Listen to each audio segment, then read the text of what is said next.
How you doing, everybody? Hope everybody's keeping well. It's Wednesday the 12th of May 2010. It's in the middle of the afternoon, and I just wanted to follow up the last little video I did last week. And really what I wanted to do is I just wanted to end the whole thing about where wealth comes from and how it's generated internally in a society. And I think that's the best approach. To me, there seems to be three just clear ways that wealth is generated within a society. And that's for society in general, and I'll touch on the personal aspect of it, okay?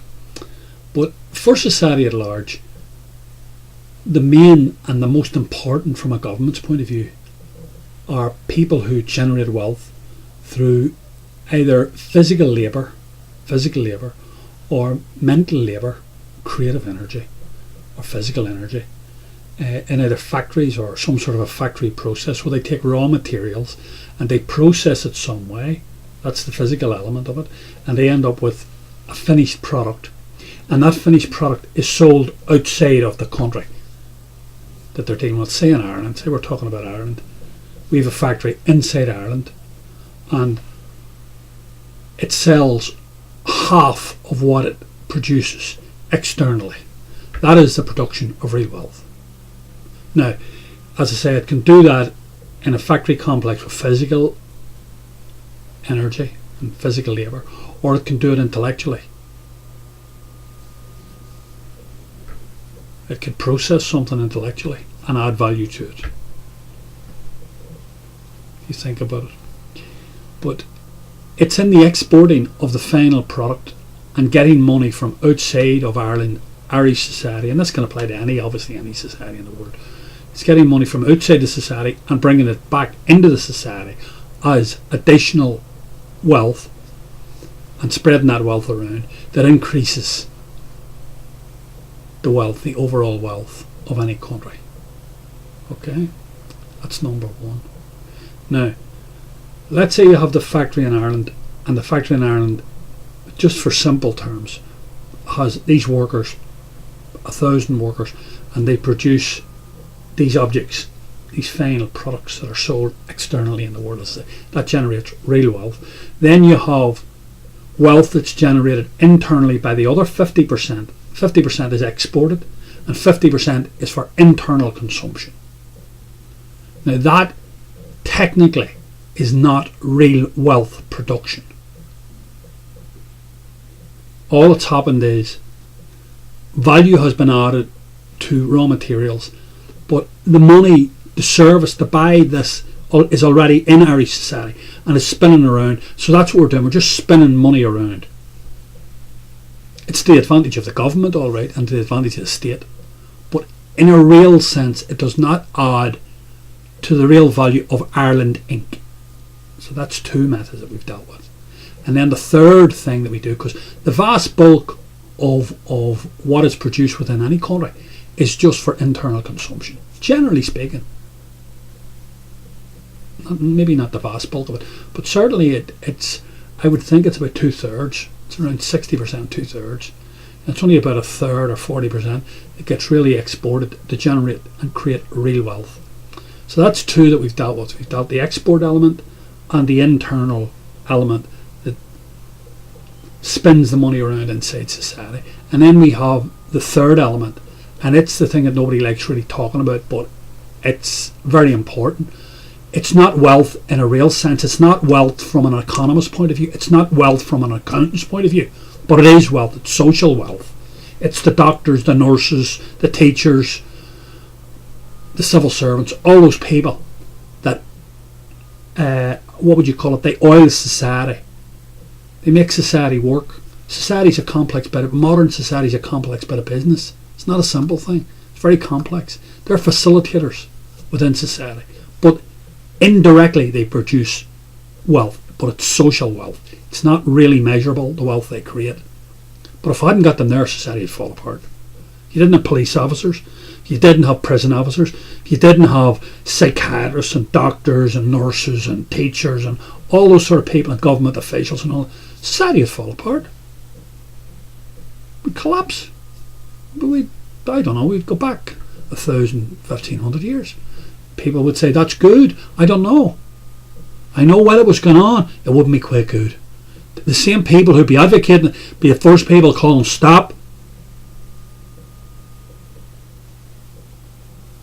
Anyway, that's the way I see that. The final thing then is I just want to talk about the personal aspect of it. The personal, we all need money, and the increase that we get in money affects our personal wealth, what we view as our personal wealth. But really at the end of the day, our personal wealth is nothing without our health. It's the most important thing from a personal point of view for everything. And it's only one or two people talk about that. It's only one or two people talk about that. You know, you have all these people and they spend their whole lives on the treadmill to get money. They're up at 8 o'clock in the morning. It's the first thing they think about. They interpret personal power through money. And their health never enters into it. And the next thing, they're in the box. I have a neighbour of mine here, so that lives about 200 metres from me here. Lovely man. He employs about 56 people here in Dublin. Doesn't seem to have any interest in his health or anything else. And he's just found out now he's seriously ill. He's younger than me, and he's, I don't know what the outcome of it's going to be, but it's going to be problematic for him. He's never paid any attention to his health through his life. So from a personal point of view, if you don't have your health, you have nothing. No matter, you can have all the money in the world, all the personal power in the world, if you don't have your health, it doesn't matter. We take it for granted, but at the end of the day, it's really the thing that's most important.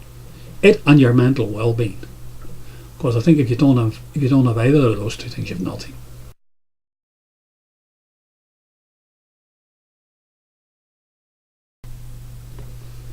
Yeah, that was Dublin there yesterday.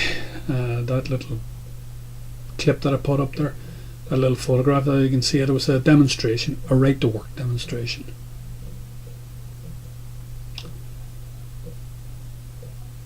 The media said it was 500 people. These would be unemployed people. These would be people you probably wouldn't expect to see on demonstrations. And what's happened is they're so frustrated and so annoyed. They're joining up with trade union types, lefty trade union types, and general lefty types. And I'd say that's who organised that march yesterday. And the media said it was 500 people, but it filled Mulder Street, so that's normally about 1,500 to 2,000 people. I'd say it probably was 1,500 people, but of course they want to play it down. The media wants to play it down, and they want to play up the fact that a small section of them broke away and had a couple of minor confrontations with guards.